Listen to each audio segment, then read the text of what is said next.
যদুপুর নামে একটি গ্রামে বাস করত এক বৃদ্ধা। সারা দিন সে তার নিজস্ব কাজকর্ম নিয়েই ব্যস্ত থাকত। কখনো বাসন ধোয়া, কখনো জামা কাপড় কাচা, কখনো বা ঘরদোর মোছা। সে প্রতিদিন ব্যস্ত থাকত। সঙ্গী সাথী বলতে ছিল তার গুটি কয়েক হাঁস এবং মুরগি। কিন্তু একটি শিয়াল প্রায় প্রতিদিনই ওই হাঁস মুরগিগুলোর উপর হামলা করতে আসে, আর তখনই বুড়ি লাঠি নিয়ে শিয়ালটিকে তাড়া করতে যায়। শিয়ালটি বুড়ির লাঠির তাড়া খেয়ে প্রাণে বাঁচবার জন্য বাবাগো বলে চম্পট দেয় এবং বুড়িটি শিয়ালের পিছন পিছন ধাওয়া করে। শিয়ালটি কোনো মতে বুড়িটির হাত থেকে প্রাণে বেঁচে পালিয়ে যায়। এটি ছিল শিয়াল এবং বুড়ির মধ্যে রোজকার ঘটনা। এইভাবে শিয়াল প্রত্যেক দিন বুড়ির মুরগি খাবে বলে আসে এবং ব্যর্থ হয়ে ফিরে যায়। সে কোনো দিনই বুড়ির একটিও মুরগি খেতে পারে না। প্রতিদিনই বুড়ির লাঠির তাড়া খেয়ে শিয়াল ব্যর্থ হয়ে ফিরে যায়। এই ঘটনার জেরে বুড়িও বেশ আনন্দ পায় শিয়াল জব্দ হওয়ায়। এদিকে বুড়িটি শিয়ালের পিছন পিছন ছুটতে ছুটতে অনেকটা পথ অতিক্রম করে হাঁপিয়ে যায় এবং সে ভাবতে থাকে এখন শিয়ালটি পালিয়ে গেছে, তাই সে তার নিজের বাড়িতে ফিরে আসবে। বুড়িটি ভাবতে থাকে যে এই শিয়ালের জ্বালাতন থেকে সে কিভাবে তার মুরগি এবং হাঁসগুলোকে বাঁচাবে। ওদিকে শিয়ালটি ছুটতে ছুটতে যখন জঙ্গলের মধ্যে প্রবেশ করলো, তখন হাতির সঙ্গে দেখা হলো এবং হাতি জিজ্ঞাসা করলো, ও শিয়াল, কি হয়েছে, এত ছুটছো কেন? তখন আর বলো না হাতি কাকা, জঙ্গলের ধারে এক বুড়ি বাস করে। তার কিছু হাঁস মুরগি আছে। রোজই খেতে যাই, কিন্তু একদিনও খেতে পারি না। বুড়িটি খুব দুষ্টু, সব সময় লাঠি হাতে পাহারা দেয়। জানো হাতি কাকা, আমি যখনই মুরগি খেতে যাই তখনই বুড়িটি আমাকে লাঠি হাতে নিয়ে তাড়া করতে আসে। আমারও তো মুরগি খেতে ইচ্ছে করে, বলো। জানো হাতি কাকা, বুড়িটির হাঁস মুরগিগুলো খুবই নধর, সব সময় খেতে ইচ্ছে করে। আরে ভাইপো, এই ব্যাপার, এতে এমন কিছুই ব্যাপার নয়। তুমি যদি মনে করো যে ওই বুড়িটির হাঁস মুরগি খাবে, তাহলে রাত্রেবেলা যাও না। রাত্রেবেলা তো বুড়ি ঘুমিয়ে থাকে, তুমি সহজেই খেতে পাবে।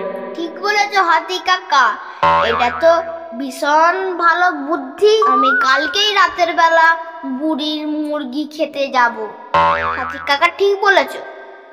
পরের দিন ঠিক রাতের বেলায়, অনেকটা গভীর রাতে, শিয়ালটি গুটি গুটি পায়ে চুপি সারে বুড়িটির হাঁস মুরগি রাখার জায়গায় এসে উপস্থিত হয় এবং আজকে শিয়ালটি মনে মনে প্রতিজ্ঞা করে আসে যে কোনোভাবেই সে বুড়িটির হাঁসটিকে খাবে। বুড়ির এই নধর হাঁসটির উপর শিয়ালটির অনেক দিনের নজর ছিল। আজকে সেই সন্ধিক্ষণ শিয়ালের কাছে এসে উপস্থিত হয়েছে এবং হাঁসটিকে সে খেতে শুরু করে দেয় এবং হাঁসটিকে গোবরা সে গিলে ফেলে। শিয়ালটি গভীর রাতে শিয়ালের এই আগমন এবং হাঁস খাওয়ার ঘটনাটি বুড়িটি টেরও পেল না। শিয়ালটি তার কাজ সম্পূর্ণ করে নিরাপদে নিশ্চিন্তে জঙ্গলের দিকে অগ্রসর হলো এবং মনে মনে ভাবলো বাকি মুরগিগুলোকে রাতের বেলা এভাবেই এসে খেয়ে যাবে, বুড়ি টেরও পাবে না। পরের দিন সকালে উঠেই বুড়ি মাথায় হাত দিয়ে কান্নায় ভেঙে পড়ল। তার সব থেকে প্রিয় নধর হাঁসটি শিয়াল চুরি করে খেয়ে গেছে, তাই সে একেবারে মনে মনে ভেঙে পড়ল এবং সাথে সাথে কুড়ুল হাতে সে তার রাগের বহিঃপ্রকাশ ঘটালো। যদি সে শিয়ালকে পায় সামনে, তাকে কেটে দু টুকরো করেই তবে সে জলগ্রহণ করবে। বুড়িটি রাগে লাল হয়ে উঠল। শিয়ালটি বুড়ির সেই নধর হাঁসকে খেয়ে সে ভাবলো আজ তার মনের বাসনা পূর্ণ হয়েছে এবং জঙ্গল দিয়ে যখন সে যাচ্ছিল হাতিকে ঘুমন্ত অবস্থায় দেখতে পেল। তখন জানো হাতি কাকা, আজকে সেই বুড়ির হাঁসটাকে খেয়ে এসেছি। আজ আমার মনে প্রচুর আনন্দ। দুষ্টু বুড়ি আমাকে আজ প্রচুর জ্বালিয়েছে, আমাকে লাঠি দিয়ে তাড়া করেছিল। আমি আসি হাতি কাকা। এই বলে শিয়ালটি মনের আনন্দে নাচতে নাচতে গভীর জঙ্গলের ভিতর প্রবেশ করলো। সে ভাবতে লাগলো এভাবেই রাতের বেলা বাকি মুরগিগুলো খাবে। হাতির মনেও আনন্দ। হাতিটি ভাবলো, যাক, আমার বুদ্ধিতে অন্তত শিয়াল সেই বুড়ির একটি হাঁসকে খেতে পেরেছে। হাতিটি মিটিমিটি হাসতে লাগলো। ওদিকে বুড়িটি তার সব থেকে প্রিয় নধর হাঁসটিকে হারিয়ে সে সর্বদাই কুড়ুল হাতে প্রতিশোধ নেবার জন্য পাহারা দিতে থাকলো। সে মনে মনে রাগে ফুঁসতে লাগলো এবং ভাবতে থাকলো যে শিয়াল আসুক একবার, শিয়াল এলেই তাকে কুড়ুল দিয়ে দু টুকরো করে ফেলবে কেটে, এবং সব সময় পাহারা দিতে থাকলো।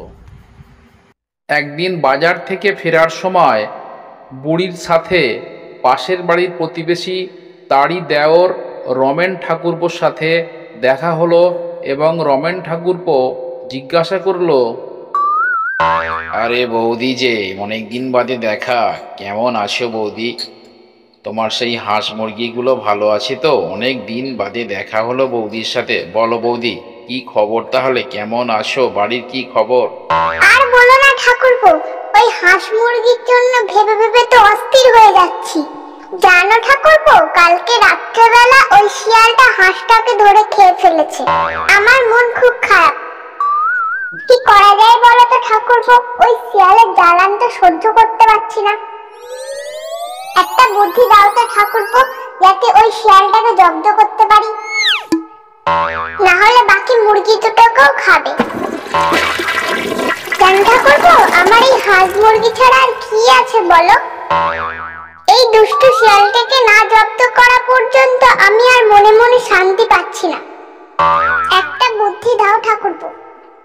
তারপর সেই রমেন ঠাকুরপো তার বৌদিকে একটি বুদ্ধি দেয়, যে বুদ্ধির বলে সে মনে মনে ভাবতে থাকে যে আজকে রাত্রে শিয়ালের দফা রফা করে ছাড়বে। মনে মনে ভাবে, এবার বাছাধন শিয়াল, তুমি পথে এসো। আজকে রাত্রেবেলায় বুঝতে পারবে যে কত ধানে কত চাল, আমার হাঁস খাওয়া। রমেন ঠাকুরপোর বুদ্ধি অনুযায়ী একটি মরা খরগোশ রেখে দেওয়া হয়েছিল হাঁস মুরগির জায়গাতে। শিয়ালটি গুটি গুটি পায়ে যখন পরের দিন রাত্রেবেলা এলো, তখন দেখলো হাঁস মুরগির পরিবর্তে একটি খরগোশ রাখা আছে। শিয়ালটি লোভে চকচক করে উঠল এবং সে খাবে বলে প্রস্তুত হয়ে পড়ল, এবং পিছন দিকে লুকিয়েছিল সেই বুড়িটি একটি কুড়ুল হাতে শিয়ালটিকে মারবে বলে। আরে বাস, এই যে মেঘ না চাইতি জল। আরে বাস, এই যে আস্ত খরগোশ দেখছি, মুরগিগুলো গেল কোথায়? একেবারে সোনায় সোহাগা।